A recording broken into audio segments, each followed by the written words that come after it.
Hello, AP students. My name is Nick, and I'm a senior at Allegheny High School. Last year, I scored a 5 on the AP Environmental exam, and today we're going to take a deeper dive into the exam structure, and I'll provide some insight that I have from personally taking it. So, the exam is split up into two parts. The first is our multiple choice questions, while the second half is free response. The MCQ section lasts for 90 minutes, and it consists of 80 questions, which makes up 60% of the exam weighting. The FRQ section lasts for 70 minutes and consists of 3 questions, making the total exam time 2 hours and 40 minutes.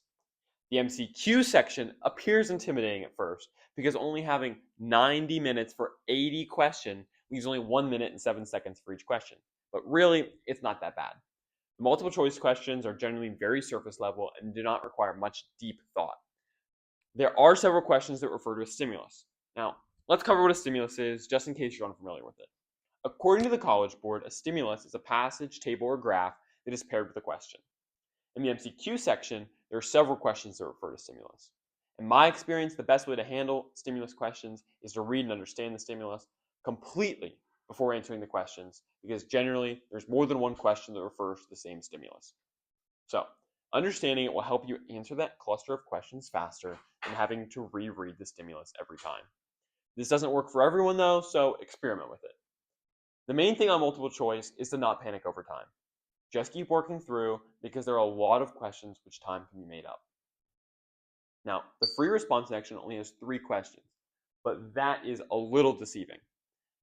There are 3 questions, but each has several parts. Now, this is similar to what you'll see on Ms. Stark's test in the free response section.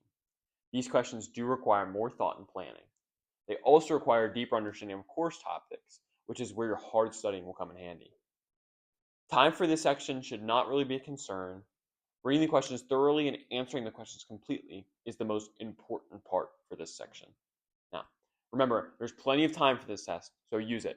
Adding to an answer, making it more complete is never a bad thing, but you don't want to contradict yourself in your answer because this can lose you a point for the question.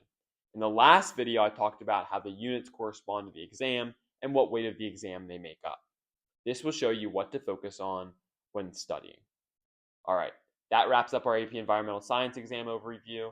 If you have any questions, use the Google form below so we can address them in the next video. Good luck in your AP Environmental Science class, and I'll see you next time.